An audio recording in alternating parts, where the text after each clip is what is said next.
Hello and welcome to episode 8 of the Abbasid History podcast. Today we're going to do things slightly differently. It's unscripted and I've got a very esteemed guest. His name is Dr. Yakoob Ahmed and he's passing by my hometown Tooting. In fact, I learned recently he actually grew up here, although I don't think we ever met each other before.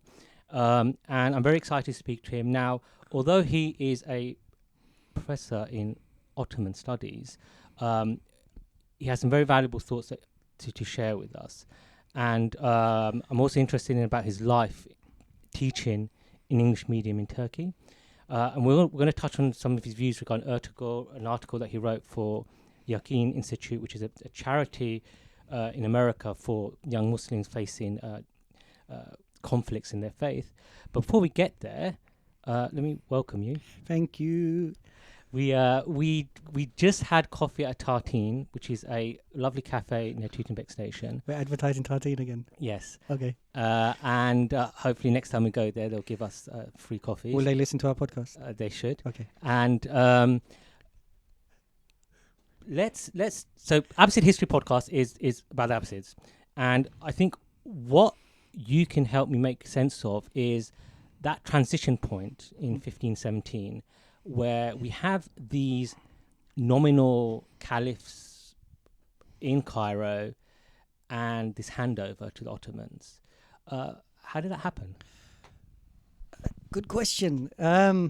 Firstly, I honestly believe the Ottomans rock. So as much as we speak, I'm glad that the Ottomans has been called on the Abbasid podcast. And look, jokes aside, I mean, the transition is important. I think most students who study Ottoman studies in particular have a poor grasp of Seljuk history or Abbasid history. And yet, things don't come from a vacuum. And so the Ottoman rise to trying to establish itself as a caliphate has happened within a purview of Abbasid scholarship. Ulama in particular, so the religious class in particular, were writing extensively. They were writing their thoughts on the notion of the caliphate. They were writing their ideas on the thoughts of the Mongol invasion, just governance, the idea of governance, what it means to be a good governor, and so forth. And so by the time that Mongol sort of like destruction that takes place, you now have small beyliks, and which we call principalities, trying to make sense of how to place themselves in the world, right? And so you've had from what we would call the rightly guided caliphs, the Khulafa Rashidun, to the Umayyads, to the Abbasids, this institutionalization of a particular form of Sunni discourse. Right. And so now you have this literature, this culture, this tradition still manifesting and remaining vibrant and existing within the sort of like madrasas that exist in the Muslim world, and they're still reading this stuff.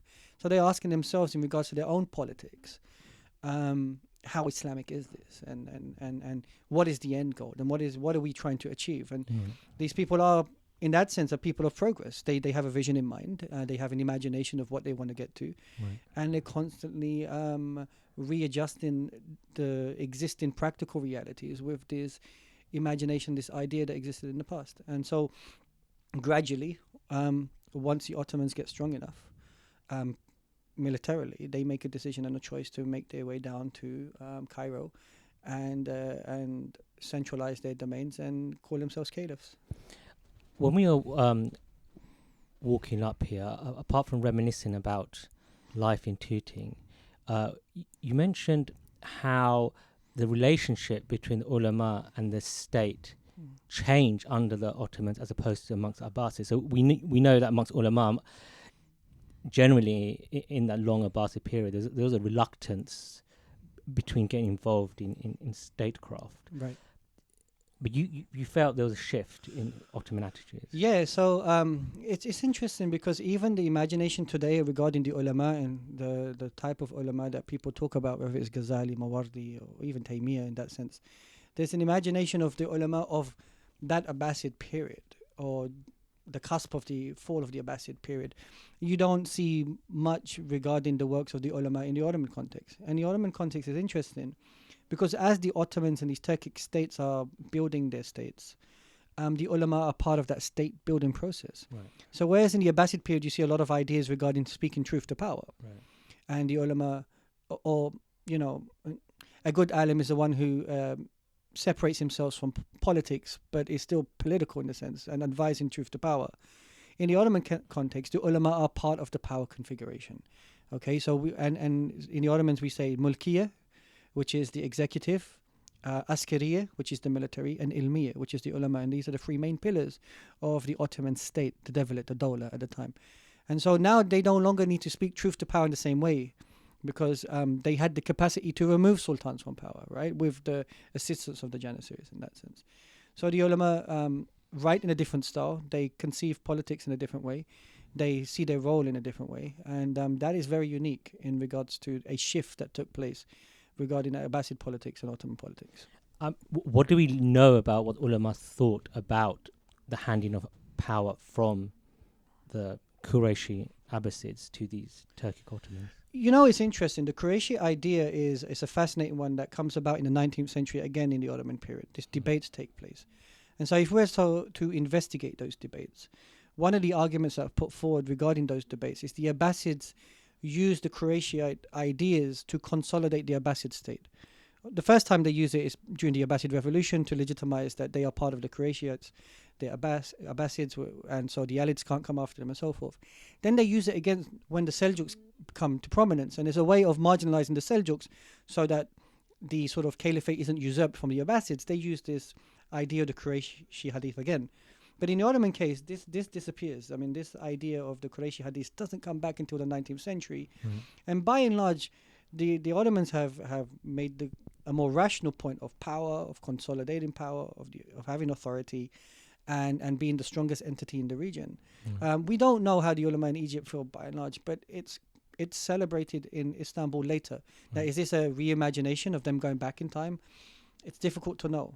But the Ottomans didn't have these, like huge, like we're having with Brexit today, these celebrations, right, about, we're the caliphs. I mean, this gradually happens over time.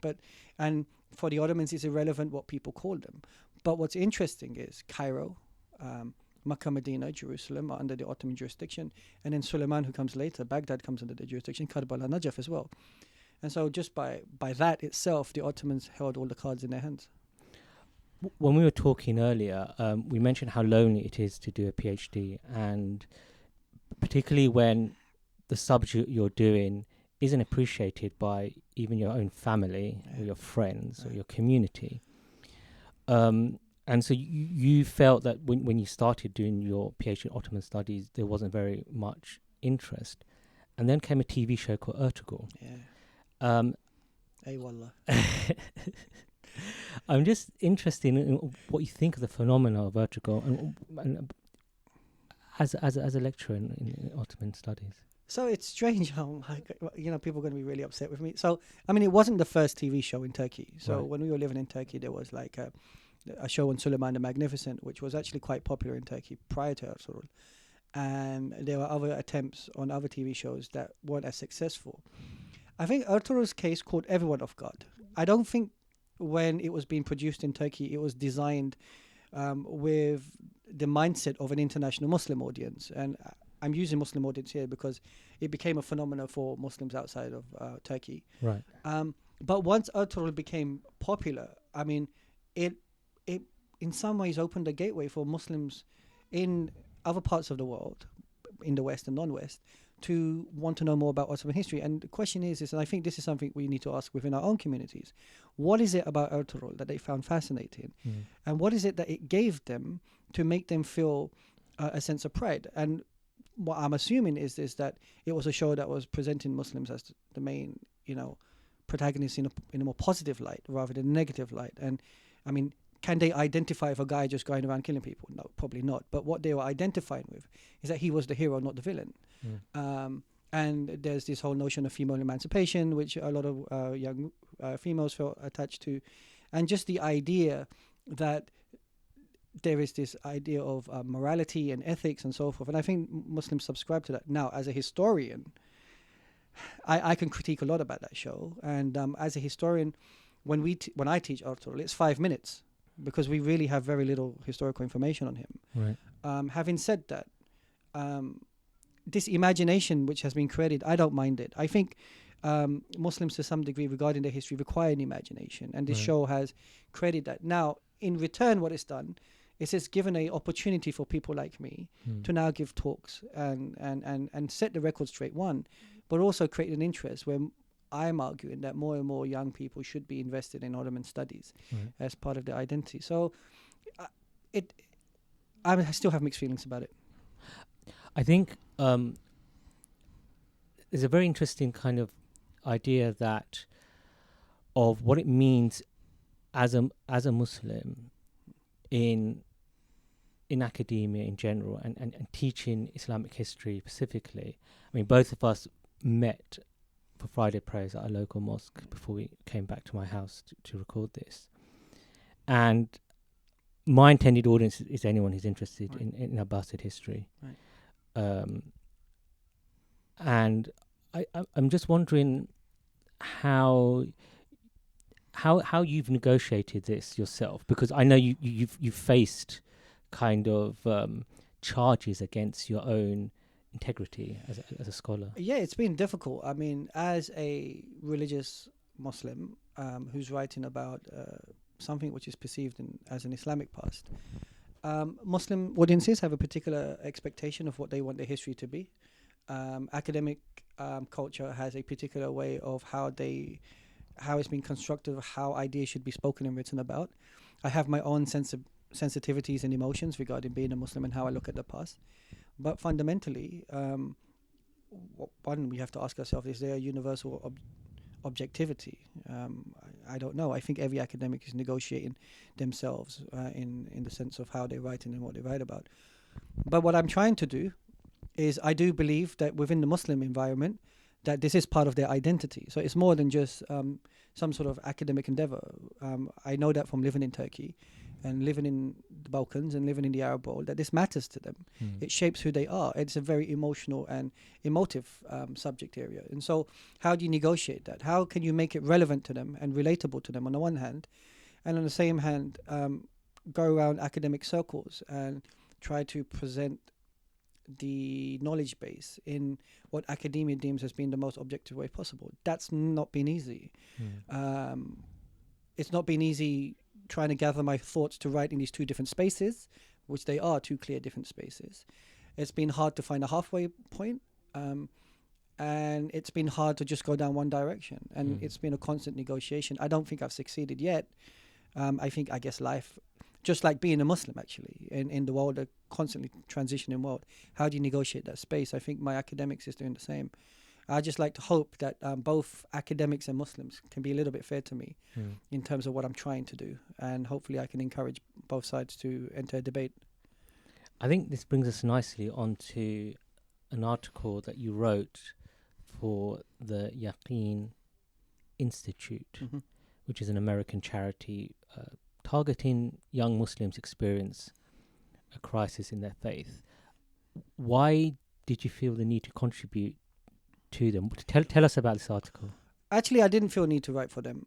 They came to me. Okay. And I actually, when they came to me, and they were very positive, and I had explained to them that, is this the right platform? I mean, what you guys do and what I'm going to do totally different. And they insisted. They said, look, we don't have many Muslim academics, and we've reached out to other academics before, and Muslims in academia, by and large, have been quite hesitant in terms of, with the exception of a few who are part of the Yaqeen institution itself. And I said, okay, fine, let's do this. And then I sat down and I thought, okay, this is great, because I belong to the community by and large. I understand the sensibilities of being part of a Muslim community who was raised in the West, but also Muslims. I live in Turkey. So how can we find a way of making Ottoman history or Islamic history relatable to encourage Muslims to do that? They gave me the space to do that. I'm appreciative of that. It was a very different style and pedagogy that I used. It was designed for the Muslim community. It can be read by people who are not part of the Muslim community in that sense. And it was a piece that caught me by surprise, because I'm the type of person, whenever I write or like do this podcast, I won't revisit it. I just want it's out there and let it do its thing. And I got a lot of positive feedback by Muslim academics, by young Muslims who found me on social media and got hold of me, and Muslim academics themselves by saying, thanks for doing this. And somebody, bit the bullet. And in that sense, I'm appreciative of Yakeen for giving me that platform. Right. And then I'm appreciative of Yakeen of actually allowing me to write in the way I wanted to write for a Muslim audience within a particular Islamic epistemological framework, and trying to fit Ottoman history within that, and the possibility of experimenting intellectually, whether that's possible. Whether it's possible not simply to write as an academic, but also write academically, but within the Muslim epistemological space. So, that's how it came about. You're going to be giving, during your time in the UK, you're going to give a lecture this evening to a predominantly Muslim audience, and also you're going to give one in High Wycombe. That's right. How important do you think it is for the few Muslim academics that there are to speak to their own community about their specialisms and about sort of cultural topics beyond obvious religious ones? I think it's really important, actually. When I came here, I came to London to just visit my folks, and I was quite hesitant to doing the circuit because I don't have time to spend with my family, and yet I can see that there is a desire, there's a need, and there's a need for new faces first. So the young Muslims are looking for new faces, new voices. They're looking for new ideas. We've been listening to the same people over and over. And then, as you said, there are those of us who are academics who have something to offer. And I think that we have a responsibility. I think as academics, we should be activists within the academic space. There's a way that we can do activism, but we should be vocal. Young kids look up to us, and we should be visible. Young kids look up to us. Yeah. Did I just give away my age or how old I feel? I don't know whether young kids sort of look up to academics as opposed to footballers. But it's a very valid point. That we live in a culture of celebrity. Right. Even Muslim celebrity scholars, young kids look up to them more than they will look up to someone like myself. And in that sense, I guess what I'm saying is that young people look up to people within their communities and within the social media space that are visible for them. And academics, by and large, can be quite invisible. And I don't know if that's fair. And that charge was put in my direction by young students. And I conceded the point and said to them, you're right. And so when they asked me to turn up to High Wycombe, I said, okay, well, let's do this. And I want to give back to the community. And I've tried to give back to the community not only here, but wherever I go. So when I went to Malaysia, I was invited by the Korean community, Muslim community, to give a talk on Ottoman Studies. They couldn't afford to have me. I paid for a flight and stayed in a local B&B just to give them that. And I think in some sense, the world is a very small place. In some sense, a very big place. And those of us that have a level of agency, I have a British passport. I have the capacity to travel. I was fortunate enough to get an education in the United Kingdom. I think that's given me a lot of power to some degree that other Muslims around the world cannot exercise. And I think it's time to give back. And so in terms of High Wycombe, I hope that rather than we have an idea on celebrity, I don't want to be that they can understand the ideas I'm putting forward and run with it. I'm interested, I think some of our listeners will be interested in how you ended up teaching in Turkey. And I'm interested in knowing about this journey from doing, because your first degree is in computing. That's right. And then you did your master's at SOAS. That's right. In Near Middle Eastern Studies. And then you did your PhD there, which you finished in 2017. And Turkey is not the obvious place for someone to go to teach in English. It sounds like a strange. It is an obvious place for Ottoman studies. Right. But not many young Ottoman academics who have got a degree from, let's just say, Europe or the United States of America are going to invest in Turkey. Right. The resources are not the same. And then there's a huge cultural jump you have to make to go to a place like Turkey. And then there's the language issues which you have to adjust to that, the cultural issues, cultural shock and whatnot. For me, I was willing to give it a go because firstly, I wanted to invest in... I'm concerned about the brain drain that's taking place in the Muslim world. I used to live in Syria. I was studying Arabic there, and I saw it there prior to the war, of this humongous brain drain of the best minds we were losing. And it's to the detriment of that society. And so when I went to Turkey initially to study Turkish, I then realized, okay, wait, I can give back to this community here. And you got to remember, my students, many of your listeners won't know this, but my students are from all over Turkey, from some very poor backgrounds. Give you an example. I had a student. I told her to write an essay and not by hand but type it, and she sent me the whole essay on WhatsApp. And I said, "What's this?" And she goes, "Well, I don't have a laptop." Now that's not the case for everybody, but that is a case. And so what you start to realize is that I'm teaching a form of education I got in the United Kingdom to students who would never have that access. A parent came to me on graduation and was crying. Said, I could never imagine a teacher from England teaching my daughter. That didn't cross my imagination. And that for me is important. But on the same token, I've had people in England say, well, you've left England behind. You've abandoned us. What about the community here? You were so invested. So whenever I come here, I try to give it a go. So it's not an easy space to negotiate personally. It's emotionally hard. But at the moment, Turkey's a place where I can comfortably say has been good to me. And I'm giving it my best shot for the people that are there. And my students are not just Turks. My students are from Syria now. My students are from Palestine. Students from the Balkans. And we are having more and more students coming from the West who are looking for an alternative space to study. And they come into Istanbul. So Istanbul's becoming an exciting city. So you're teaching in English medium. What kind of opportunities do you think are there for people for like, postdoctorates and things like that? I think it's a good question. I mean, how did you end up getting that job? Was that something you saw in an email? Or no, actually, it was based on recommendation. Okay. I was studying out there, and I was doing a lot of free circuits. So I was teaching for free on the what we call Waqf for Waqf circuit, students and people. A friend of mine who was he said there was a vacancy at Istanbul University. I went to Istanbul University. I had an interview, and they interviewed me, and they liked what I was presenting, and the fact that I had the qualifications made it easier. I had to take, in relation to the type of pay I would have received in England, I took a huge pay cut, but the money was irrelevant. The experience was more important. And then I went in, and they gave me the freedom to do what I wanted, which is something we don't have in the United Kingdom. I created my own syllabi, and I had a lot of freedom with my students, and I wasn't micromanaged, and I just thought, okay, this is great.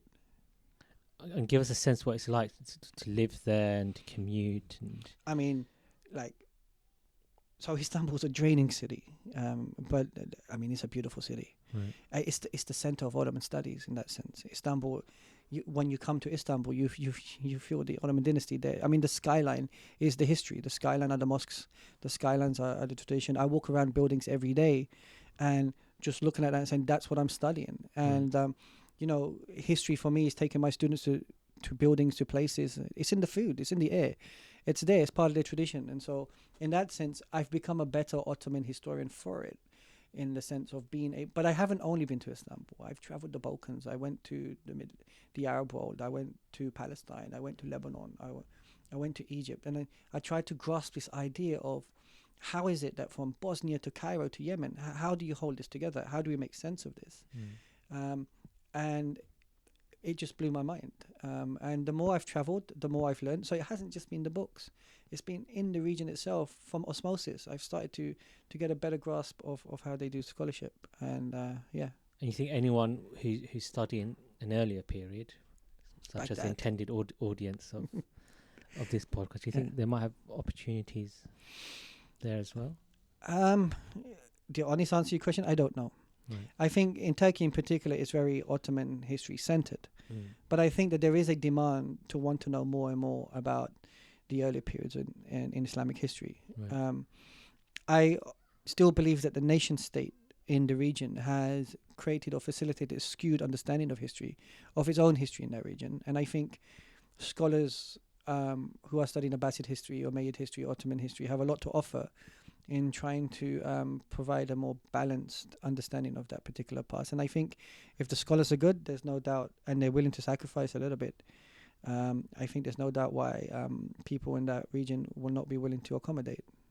Brilliant. Last moment for any self-promotion. I don't know. I'm really bad at self-promoting. So Look, I'm a recluse. I don't take myself that seriously. While it was strange being in my local mosque and people recognizing me, but that's just simply because I've been away for a while. Yeah. But It's quite interesting because someone came up to you and said you put on weight. I remember that. yeah, that guy, like I said to you before, he always says I put on weight. He's probably right. I probably have put on weight, to be honest with you. He kind of fat shamed me in public, but it is, it's cool. I don't mind it. But He fat shamed you in front of the imam. he did fat shame me in front of the imam, and the imam sort of didn't know what to say. You know, I'm sure the imam wanted to take me out for a meal at that time. It changed his mind. Look, nothing. If I were to put emphasis on anything, it's those who are listening. I would like them to invest in the learning of history. I think that's really important. I think there's something that has been understood in the West regarding how the humanities is a particular form of intellectual capital. I think that's changing in the West with a lot of underfunding in universities, which I think is a mistake. In the Muslim world, by and large, the humanities as an area is not getting the same level of traction it should, and it should because it's part of their identity. And I just think the humanities are part of an intellectual endeavor which shape the type of people we are. That's how we shape civilization. And that should be equally invested as much as the sciences and engineering and mathematics and so forth.